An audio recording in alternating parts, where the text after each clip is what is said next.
Bonjour à tous, bienvenue dans cette nouvelle capsule vidéo. Aujourd'hui, je suis super excité parce que j'ai reçu mon nouveau Z7 II et je vous en avais parlé un peu pour le Z6 II. Je voulais vous faire une capsule vidéo où j'allais vous montrer l'ensemble de mes réglages et de mes fonctionnalités que j'active dans le boîtier. Et donc, comme les menus sont sensiblement vraiment pareils avec le Z7 II, donc c'est ce qu'on va voir aujourd'hui. Donc, sans plus tarder, on s'en va dans le menu. C'est pour les francophones qui sont à l'écoute, c'est-à-dire la grande majorité d'entre vous. Moi, personnellement, je préfère utiliser mon menu en anglais. Pourquoi? Quand je cherche de l'information, je cherche des trucs sur Internet, c'est beaucoup plus facile à trouver lorsque c'est en anglais. Donc, c'est pour ça que je garde en fait les menus en anglais. Donc, voilà, la première chose qu'on va venir faire, c'est qu'on va venir régler notre date et notre heure. Donc, on va venir dans date. Donc, ici, on est le 2021, le 30 juin.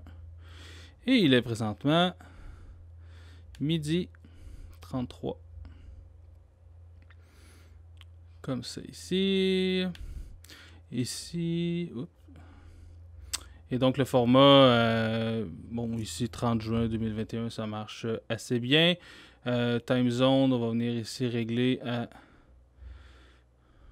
New York, qui est le time zone numéro 5. Il faut juste que je vienne remettre mon heure à la bonne heure. Donc, midi 34. Excellent. Donc, c'est super important parce que après ça, quand on veut régler nos dates et quand on shoot avec plusieurs boîtiers, c'est le fun d'avoir nos photos qui sont dans le bon ordre. Donc, ensuite, ici, Monitor Brightness. J'aime bien avoir un brightness là, qui est un peu plus clair que la normale. Donc, là, souvent, je le mets à 3. Mais ici, c'est vraiment à votre guise. On va descendre ici. Y a d'autres réglages ici? Control Panel Brightness. Non. Donc, ça va pas mal être ça. Clean Sensor Image. Donc, quand... Automatic Cleaning, Clean at Shutdown. On va activer ça ici. Ça permet d'éliminer certaines poussières. Copyright Information, là, je vais vous passer cette portion-là, mais vous pouvez venir inscrire tout simplement votre nom là-dedans, ce que je vais faire après la vidéo. Et Beep Option, bien évidemment, on va laisser ça à Off. Touch Control, on laisse ça à On. Qu'est-ce qu'on a ici? Sinon, ici, Energy Saving, ça peut être intéressant. Et voilà. Donc, vous voyez ici, en plus, j'ai la mise à jour 1.10 que je vais pouvoir mettre à jour parce que c'est la première version du boîtier. Donc, pour le petit menu clé à molette, c'est ça. On va passer tout de suite dans Playback menu. Donc, les options d'affichage pour la revue d'image. Donc, j'aime bien avoir le focus point, les highlights, sans image et l'overview. Donc comme ça, après ça, quand je vais prendre une image, comme ça ici, j'ai mes réglages et sans rien, avec quelques informations, les highlights, les exifs et l'histogramme, comme ça ici. On va retourner dans le menu, Dual Format Recording. Donc présentement, j'utilise des cartes SD, ce qui va changer bientôt, mais on va l'assigner à les cartes SD, Image Review, Monitor Only. Sinon, en fait, à chaque fois que vous prenez une image, ça apparaît dans votre viseur. C'est super tannant. Donc, on va venir cliquer sur Monitor Only. Ça, ici, on n'a pas besoin. Rotate Tall, j'aime bien. Ça permet, dans le fond, de faire la rotation de vos images lorsque vous les prenez à la verticale. Super intéressant. Donc, c'est pas mal ça pour le menu Playback. Ensuite, menu Prise de vue. Donc, on va commencer ici. Primary Slots, on va le mettre à SD. File Naming. J'aime bien avoir la dénomination de mes images qui vont selon l'appareil photo que je choisis. Donc là, j'ai le Z7 II, j'ai le Z6 II, mon D4S. Donc, chaque début d'image, le Z6 II, c'est Z6 II. Donc là, ici, on va tout simplement venir mettre Z6 7, 2, comme ça ici. Et donc, dès que je vois le fichier arriver, je vois son nom, je suis capable de déjà savoir qu'est-ce que, en fait, avec quel appareil j'ai pris la photographie. Comme ça ici.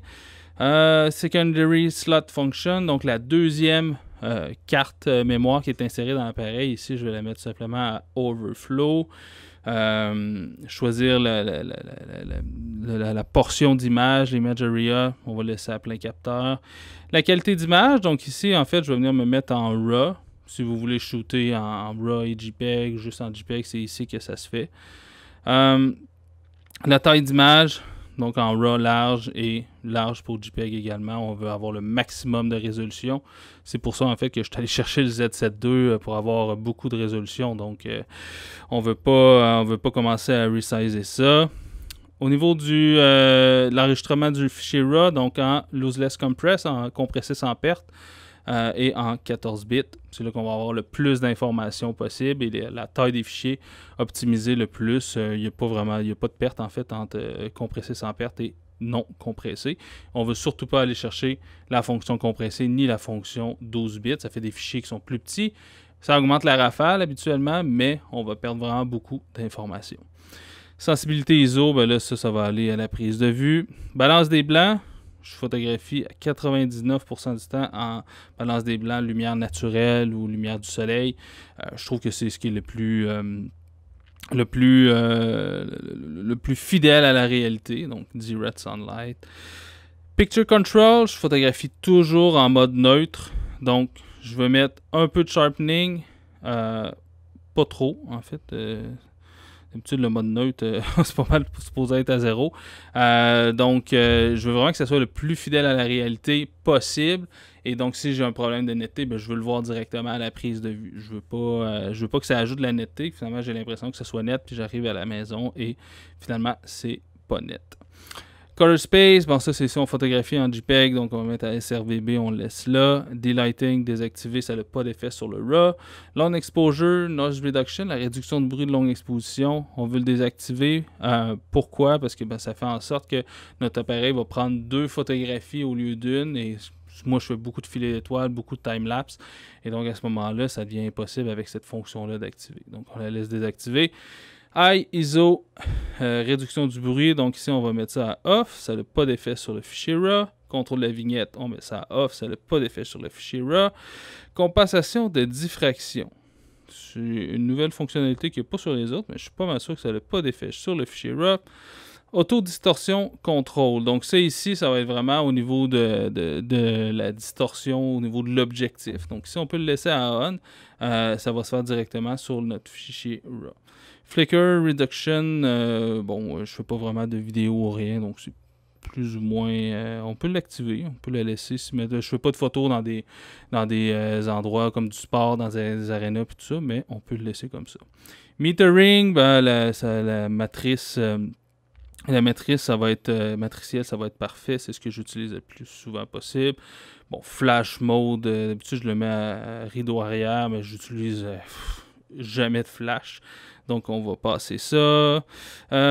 Focus mode, ben là, ça va dépendre de la situation, bien évidemment. Donc on va descendre ici. Auto bracketing. Oups.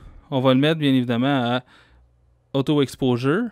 Parce que bon, moi comme je l'ai dit, j'utilise pas de flash et donc à ce moment-là, on veut que notre bracketing affecte uniquement notre exposition. Donc on va venir le mettre à AE.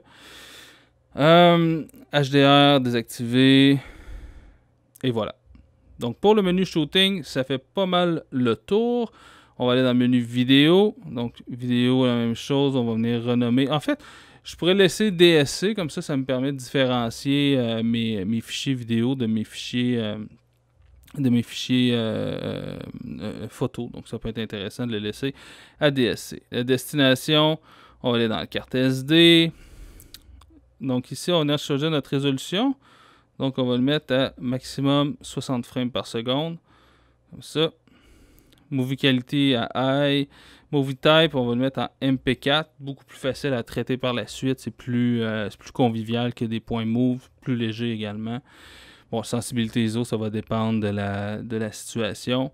Et là, à ce moment-là, sur notre fichier vidéo, ben là, on va laisser notre réduction du bruit puis tous nos réglages en fonction parce que là, ben, ça va avoir un impact sur notre vidéo. Focus mode, ben là, ça va dépendre de la situation. Sensibilité du microphone automatique. Et voilà, pour le reste, on laisse ça tout simplement comme ça. Donc voilà pour le menu vidéo. On tombe dans le vif du sujet, le menu Custom Setting. Donc c'est vraiment là qu'on va venir régler la grande majorité de nos paramètres. Donc priorité AFC, on va le mettre à déclenchement. Donc ça veut dire que notre appareil photo va prendre la photo même s'il pense qu'il est hors focus. AFS, c'est un peu la même chose. Moi, je photographie avec le bouton arrière. Je fais la mise au point avec le bouton arrière. Et à ce moment-là, souvent, je vais faire ma mise au point recadrée. Donc, je veux que ça déclenche même si l'appareil pense que c'est hors focus. Le tracking with lock-on, donc ça fait en sorte que l'appareil va attendre avant de refaire sa mise au point. Donc, à ce moment-là, ici, on veut que ce soit le plus rapidement possible. Focus point utilisé, tous les points. Store point par orientation, c'est super pratique. C'est que si vous photographiez à la verticale, vous avez votre point à un endroit, vous tournez l'appareil à la verticale et là, à ce moment-là, il va basculer le point au bon endroit. Donc, on va cliquer Yes. AF activation, donc Shutter ou AF on, ou les deux, ou juste le AF on. Donc, moi, je travaille avec juste le AF on. C'est quoi ce module? Autofocus Release Enable. Limiter les modes d'autofocus. Donc ça, en fait, je vais l'assigner sur un bouton. Et à ce moment-là, ben, je veux que ça soit... on veut justement que ça soit plus restreint. Je ne veux pas avoir tous ces modes-là. Dynamique, on désactive ça. Ride Area... S small, et ça, on va désactiver ça. People, animal, on va le laisser. Auto Area, on va le laisser. Comme ça ici, avec juste l'animal. Et même si je vais l'assigner plus tard dans le menu I, c'est quand je vais l'assigner dans le menu I, je vais de toute manière avoir accès à tous les modes de focus. Focus Wraparound, on va mettre ça à activer. C'est quand on met notre point focus au bout complètement à droite, par exemple. On continue d'aller à droite, ben là, notre point revient vers la gauche. Donc, on veut que ça fasse ça. Focus Point Option.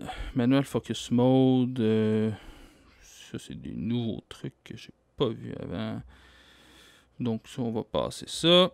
Low Light AF, on peut l'activer, ça peut toujours être pratique. Built-in AF Assist, on va désactiver ça. On ne veut pas que notre appareil se mette à émettre une lumière, même si c'est pour faire la mise au point.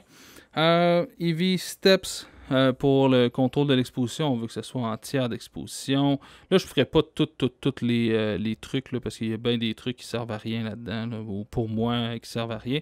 Ici, on va aller dans Power Off Delay.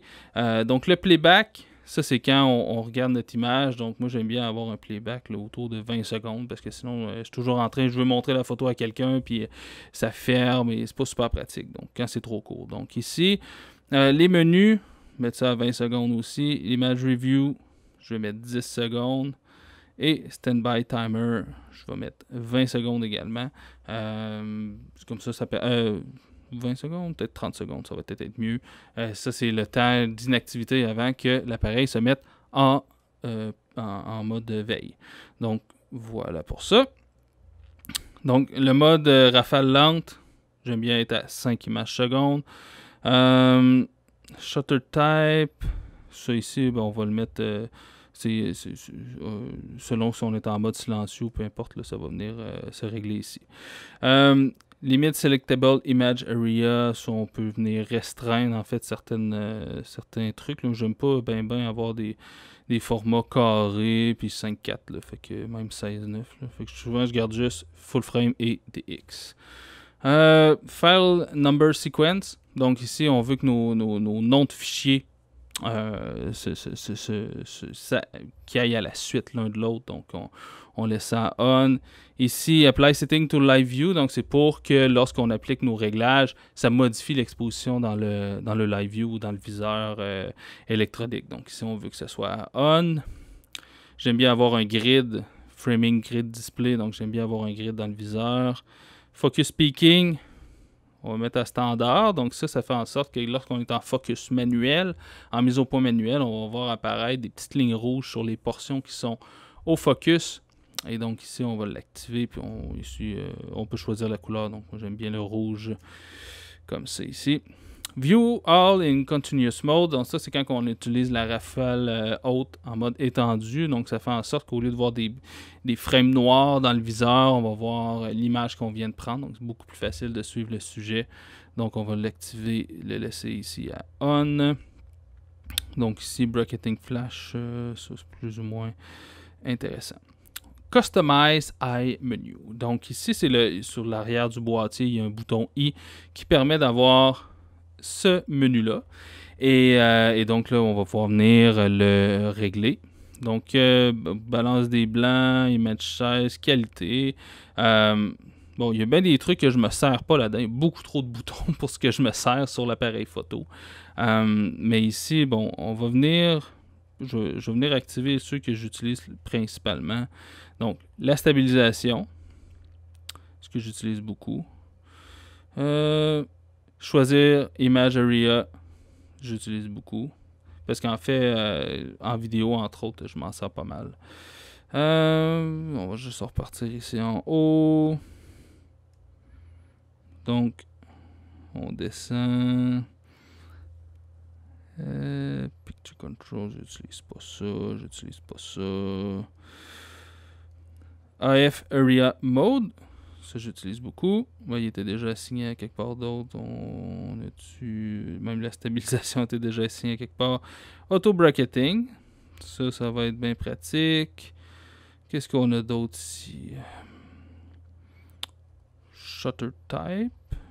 Souvent je mets la Silent Photography. Release Mode, ça c'est bien pratique parce que c'est malgré qu'on a un raccourci aussi sur... Donc, la balance des blancs, ça peut être pratique pour la vidéo. Metering, Flash Mode. Il y a bien des affaires que c'est... Bon, Interval Shooting, ça peut être pratique. Après ça, j'avais vu... Focus Shift Shooting, moi j'aime mieux le faire à la maison. Time-lapse Movie, ça peut être pratique. Puis je pense que ça va pas mal être ça pour nos expositions multiples. Ça peut être pratique des fois. Exposure Delay Mode, ça j'aime bien. Ici, là, on avait déjà la vibration sur l'autre. Pas mal ça. Fait que je pense que je vais laisser ça comme ça. Excellent. Donc là, ça va me permettre de, quand je suis en mode prise de vue, je peux avoir mon menu comme ça avec tous les réglages que je viens d'activer. Ensuite, Custom Control. Donc ça ici, ça va aller sur nos boutons. Donc en avant du boîtier, on a deux boutons fonction, les boutons à l'arrière. Donc en avant, je vais juste revenir. Donc le bouton du haut, habituellement, je mets Image Area. Ça, j'aime bien avoir ça comme... raccourci, on va juste trouver c'est où dans tout ça.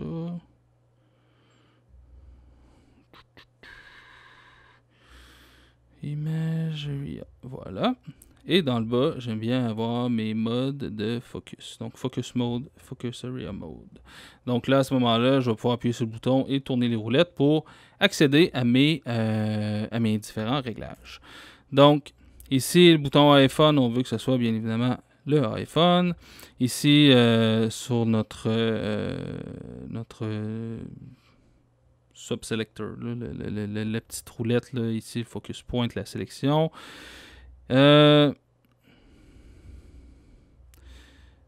Ici, AF log, bon, ça c'est pas super, je m'occupe pas bien de ça, là. Movie record, je me sers pas bien de ça. Puis sur l'objectif, ben là, j'ai pas d'objectifs qui ont des boutons assignables.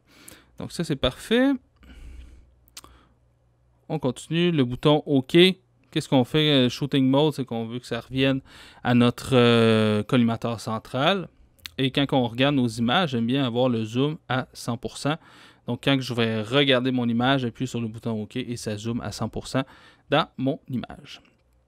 Shutter speed et aperture lock, si on veut pas ça. Dans le fond, c'est que si, mettons, on voulait avoir notre vitesse bien réglée, puis on veut être sûr qu'on y touche plus, même si on tourne les roulettes, donc ici, on pourrait venir la barrer. Mais c'est pas vraiment pratique pour moi. Bon, ici, pas super intéressant. Ici, on est dans le mode vidéo, donc ici, c'est pas mal la même chose. Focus speed, ça c'est vraiment, est-ce qu'on veut que la mise au point se fasse rapidement? Moi j'aime bien que ça se fasse rapidement parce que je fais pas des... je bouge pas ma mise au point d'un sujet à l'autre, puis quand que ça suit un sujet, je veux que ça reste dessus. Donc ici, bon, on peut peut-être pas le mettre à 5, mais le mettre comme ça ici. Ici, on va laisser ça à 4 également. Pas mal ça. Donc, un petit truc que je suis passé à côté, c'est la limitation des modes de sélection du moniteur. Donc, moi, j'en utilise seulement 2. J'utilise donc Viewfinder, donner la priorité au viseur électronique et Monitor Only. Malheureusement, présentement, j'utilise la sortie HDMI pour enregistrer mon écran et ça fait en sorte que je peux pas vous le montrer. Donc, je vais débrancher mon écran tout simplement, comme ça ici. Et là, je vais pouvoir donc désactiver Automatic Display Switch et Viewfinder Only. Et donc, je vais laisser ça comme ça ici. Et là, je vais le rebrancher. Et je ne sais pas si ça va marcher. Monitor Only. Non, ça, c'est juste parce que j'utilise le HDMI présentement. Mais j'utilise priorité au viseur et Monitor Only, tout simplement. Donc voilà, c'est ce qui fait le tour pour mes réglages de menu du Nikon Z7 II. C'est exactement la même chose pour le Nikon Z6 II. J'espère que vous avez aimé. Si c'est le cas, cliquez j'aime et partagez. Allez visiter ma chaîne Patreon. Merci beaucoup à mes membres Patreon qui me permettent de continuer à alimenter cette chaîne YouTube. Et ben nous, on se voit à la prochaine. Ciao tout le monde!